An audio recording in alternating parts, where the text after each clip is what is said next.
प्यारा पाकिस्तान के प्यारे दोस्तों, अस्सलाम वालेकुम।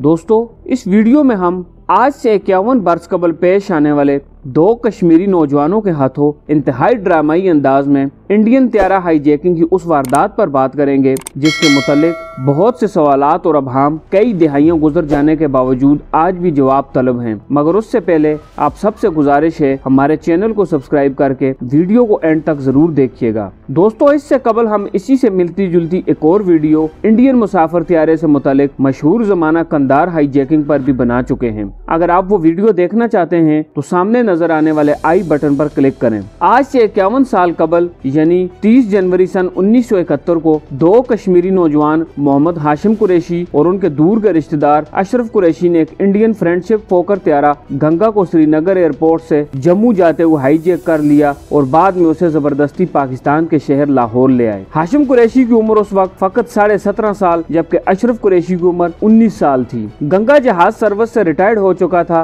लेकिन हाईजैकिंग की उस वारदात से महज चंद हफ्ते कबल इंडियन हुकूमत ने अचानक उसे दोबारा उड़ान भरने की इजाजत दी। सन 1968 में जब जम्मू कश्मीर लिबरेशन फ्रंट के चेयरमैन और कश्मीर की आजादी के लिए चलाई जाने वाली मुसल्लह तहरीक के रूरवां मकबूल भट्ट को इंडिया के एक अफसर अमरचंद के कत्ल के इल्जाम में सजाए मौत सुनाई गई, लेकिन वो जेल तोड़कर पाकिस्तान के ज़ेर इंतजाम कश्मीर भाग गए। उस वाक़े के कुछ अर्सा बाद 16 साल का एक नौजवान हाशिम कुरैशी भी अपने करीब रिश्तेदारों को मिलने पाकिस्तान आया। पेशावर में अपने क्याम के दौरान हाशिम कुरैशी की मुलाकात मकबूल भट्ट से हुई। मकबूल भट्ट से मुतासर होकर हाशिम ने जम्मू कश्मीर लिबरेशन फ्रंट में बाकायदा शमूलियत इख्तियार कर ली और वापस श्रीनगर चला गया। उस तंजीम का मकसद कश्मीर को पाकिस्तान और इंडिया दोनों से आजाद करवाना था। कुछ माह बाद ये नौजवान सियालकोट के रास्ते दोबारा पाकिस्तान आया, लेकिन उस मर्तबा पाकिस्तान में दाखिल होने का जो उसने तरीका अपनाया वो गैर कानूनी था, जिसमें मुआवनत खुद इंडिया की बॉर्डर सिक्योरिटी फोर्स BSF के एक एहलकार ने की, जो हाशिम कुरैशी को लाल चौक श्रीनगर में मिला और बॉर्डर पार करवाने के बदले में मकबूल भट्ट के मुतालिक मालूमात लेना चाहता था। BSF की मदद से बॉर्डर अबूर करने के बाद हाशिम कुरैशी मकबूल भट्ट से मिले और आइंदा का लाए अमल तय होने लगा। 18 जून सन 1969 को मकबूल भट्ट ने अपनी आजादी की आवाज पूरी दुनिया में पहुंचाने के लिए इंडियन त्यारा अगवा करने का मंसूबा बनाया। उस मंसूबे को पाया तकमील तक पहुंचाने के लिए कम उम्र नौजवान हाशिम कुरैशी का इंतखाब किया गया। हाशिम कुरैशी को त्यारा हाईजैकिंग की तरबियत देने के लिए एक साबका पायलट की खिदमात हासिल की गई। ट्रेनिंग के लिए वो रोजाना हाशिम को चकलाला एयरपोर्ट रावलपिंडी अपने साथ ले जाता था। उसके अलावा हाशिम को हैंड ग्रेनेड चलाने और बम बनाने की तरबियत भी दी गई। ट्रेनिंग मुकम्मल हो जाने के बाद मंसूबे के मुताबिक उसे एक हैंड ग्रेनेड और पिस्तौल के साथ वापस श्रीनगर रवाना कर दिया गया। हाशिम कुरैशी ने श्रीनगर वापसी के लिए फिर सियालकोट बॉर्डर का इंतखाब किया, जहां पर BSF ने उसे पकड़ लिया और उसके कब्जे से पिस्तौल और हैंड ग्रेनेड बरामद कर लिए। दौरान हिरासत हाशिम कुरैशी ने BSF एहलकारों को मकबूल भट्ट के त्यारा हाईजैकिंग मंसूबे के मुतालिक आगाह कर दिया और साथ ही साथ उसने BSF के लिए काम करने पर आमादगी जाहिर कर ली, जिसके बाद उसे रिहा करने के साथ साथ ही BSF में बतौर सब इंस्पेक्टर भी भर्ती कर लिया गया। रिहाई के फौरन बाद हाशिम कुरैशी ने अपने दूर के रिश्तेदार अशरफ कुरैशी को सारे मंसूबे के मुतालिक आगाह करके उसे भी अपने साथ शामिल कर लिया। अब भी एक और मुश्किल ये थी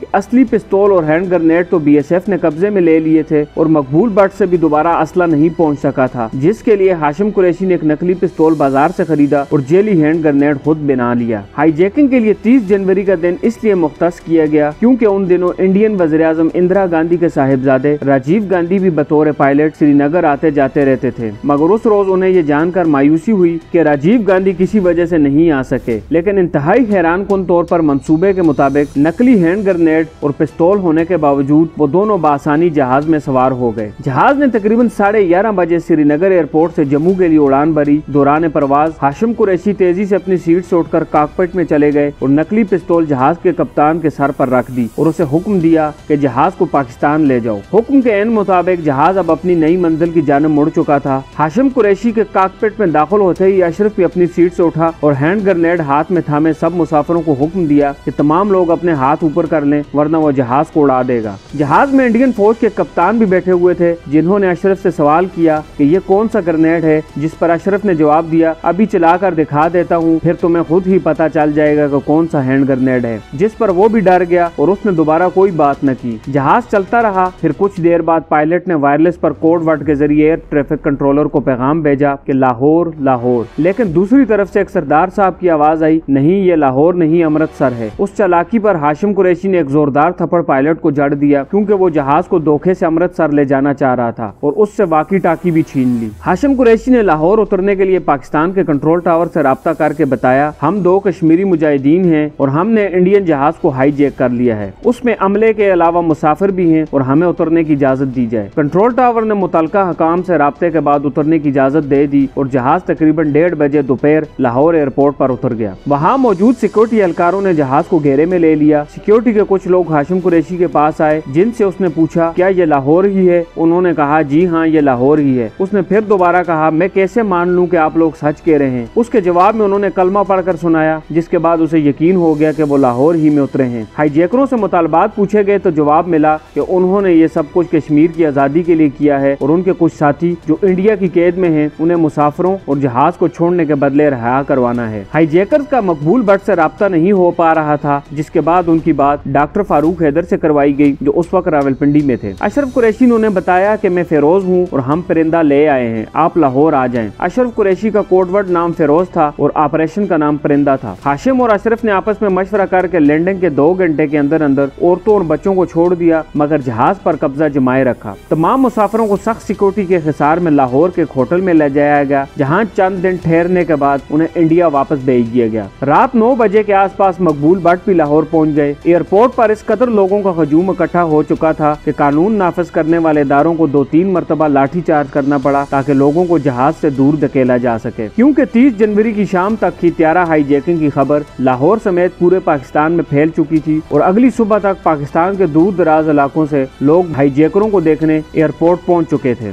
वाक़े के अगले रोज यानी 1 फरवरी को हाशिम कुरैशी ने पहली बार खुद पाकिस्तानी सिक्योरिटी इदारों को बताया कि गंगा हाईजैकिंग नकली पिस्तौल और नकली हैंड ग्रेनेड से की गई थी। उस खबर ने तमाम एहलकारों को इंतहाई हैरान कर दिया। उस वाक़े के अगले रोज यानी 2 फरवरी को बड़े दिलचस्प वाक़यात पेश आए। 2 फरवरी सन 1971 को जब जुल्फिकार अली भुट्टो ढाका से वापस लाहौर पहुंचे तो उन्हें बताया गया कि 2 कश्मीरी नौजवान इंडिया का त्यारा हाईजैक करके लाहौर ले आए हैं। अवाम की एक कसीर तादाद उनके इस्तकबाल के लिए मौजूद थी, जो बार बार भुट्टो को हाईजैकरों से मिलने पर इसरार कर रही थी। ना चाहते हुए भी भीड़ ने उन्हें हाईजैकरों की तरफ धकेल दिया, जहाँ वो उनसे मिले और उनका हाल अहवाल भी पूछा। 2 फरवरी ही को मकबूल बट ने हाशिम कुरैशी को हुक्म दिया कि त्यारे को आग लगा दो। यूं 80 घंटे जहाज पर कब्जा रखने के बाद उन्होंने पेट्रोल छिड़क कर त्यारे को आग लगा दी। अपनी नातजर्बाकारी की वजह से आग लगाने के अमल के दौरान अशरफ कुरैशी के हाथ जल गए, जबकि हाशिम कुरैशी ने आग से बचने के लिए जहाज से छलांग लगा दी। दोनों जख्मी हुए और अस्पताल में दाखिल भी रहे। उन 80 घंटों की हाईजैकिंग के दौरान पाकिस्तान के कानून नाफिज करने वाले इदारों या इंतजामिया ने एक बार भी उन हाईजैकरों को पकड़ने की कोशिश नहीं की। जैसे ही त्यारे को आग लगाने के बाद ये नौजवान एयरपोर्ट से बाहर निकले, एक जमे गफीर उनके इस्तकबाल के लिए लाहौर की सड़कों पर था। हर तरफ खैर मकदमी बैनर्स लगे हुए थे और उन नौजवानों का जगह जगह इस्तकबाल फूलों की पत्तियों और उनके हक में नारों से किया गया। पीपल पार्टी के MNA अहमद रजा कसूरी और दीगर कायदीन भी मखसूस ट्रक पर सवार उन नौजवानों का हौसला बढ़ाते रहे। ऐसा लग रहा था कि जैसे उस रोज सारा लाहौर बाहर निकल आया। अवामी जमे गफीर से अहमद रजा कसूरी समेत मकबूल बट, हाशिम कुरैशी और दीगर ने खिताब भी किया, लेकिन जश्न के ये मनाजर ज्यादा देर तक चलने वाले नहीं थे, क्योंकि अब दूसरी जानब भारत उस हाईजैकिंग के दर पर्दा अपना असल खेल शुरू कर चुका था। जिस वक्त पाकिस्तान में हर तरफ उन हाईजैकरों की शुजाअत के गुण गाए जा रहे थे, एन उसी दौरान 4 फरवरी सन 1971 को इंडिया ने गंगा हाईजैकिंग को बुनियाद बनाते हुए पाकिस्तान पर मशरकी पाकिस्तान जाने के लिए अपनी फजाई हुदूद के इस्तेमाल पर पाबंदी लगा दी, जो सन 1976 तक बरकरार रही। इंडिया ने इल्जाम लगाया कि हुकूमत पाकिस्तान की मदद से ही उसका त्यारा हाईजैक हुआ, जिसे बाद में लाहौर में जला दिया गया। ये पाबंदी एक ऐसे वक्त में लगी जब इलेक्शन के बाद हुसूल इक़्तिदार के लिए मशरकी पाकिस्तान और मगरबी पाकिस्तान न सिर्फ आपस में गुथम गुथा थे, बल्कि मशरकी पाकिस्तान में लैदगी की तहरीक भी जोर पकड़ती जा रही थी। वाज़े अक्सरियत के बावजूद अवामी लीग को इक़्तिदार सौंपा नहीं जा रहा था, जिससे मशरकी पाकिस्तान में हालात खाना जंगी की तरफ जा रहे थे।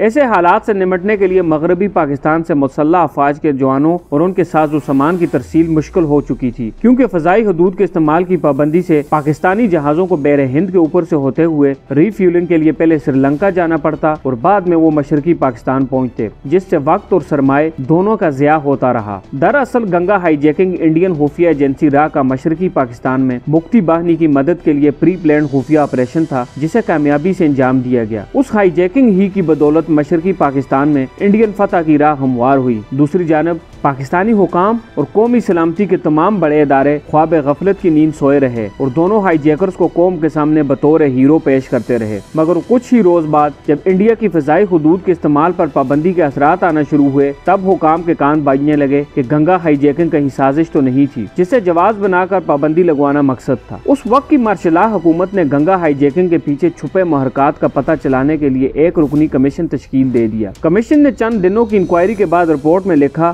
कि गंगा हाईजैकिंग बुनियादी तौर पर इंडिया की साजिश थी और हाशिम कुरैशी इंडियन एजेंट थे जिन्हें उस वारदात को अंजाम देने के लिए BSF में भर्ती किया गया। उस कमीशन की रिपोर्ट के नतीजे में हाशिम कुरैशी और अशरफ कुरैशी, जिन्हें पाकिस्तान में चंद हफ्ते कबल तक हर तरफ से दाद शुजात मिल रही थी, वो अचानक रियासत और रियासती इदारों के लिए नापसंदीदा चेहरे बन गए। हाशिम कुरैशी, अशरफ कुरैशी, मकबूल भट्ट और दीगर को साजिश के इल्जाम में हिरासत में ले लिया गया। उन तमाम अफराद पर त्यारा हाईजैक करने, उसे जलाने समेत मुख्तलिफ इल्जामात के तहत कार्रवाई का आगाज हुआ और केस के ट्रायल के लिए एक खसूसी अदालत तश्कील दी गई। तमाम मुल्ज़मान को बदनाम जमाना शाही किले में कैद रखा गया। बांग्लादेश की आज़ादी के बाद दिसंबर सन 1971 से मई सन 1973 तक केस का ट्रायल चला। ट्रायल कोर्ट ने तमाम शहादतें रिकॉर्ड करने के बाद हाशिम कुरैशी को हाईजैकिंग का मरकजी मुल्ज़िम करार देते हुए मजमूई तौर पर 19 साल कैद की सजा दी, जबकि उनके शरीक मुल्ज़िम अशरफ कुरैशी के अलावा मकबूल भट्ट और दीगर को इंतहाई हैरान कुन तौर पर सिर्फ अदालत बर्खास्त होने तक की सजा सुनाएगी। केस के एक और अहम मुल्ज़िम डॉक्टर फारूक हैदर वादा माफ गवाह बन जाने की वजह से सजा से बच निकले। पाकिस्तानी कौम उस फैसले पर आज भी हैरान है कि एक जुर्म जो अशरफ और हाशिम कुरैशी दोनों ने मिलकर अंजाम दिया था, उनमें सजाएं मुख्तलिफ कैसे हो गयी। दूसरी तरफ केस के मरकजी मुजरिम हाशिम कुरैशी को सजा के दौरान मुख्तलिफ जेलों में कैद रखा गया, जिनमें रावलपिंडी,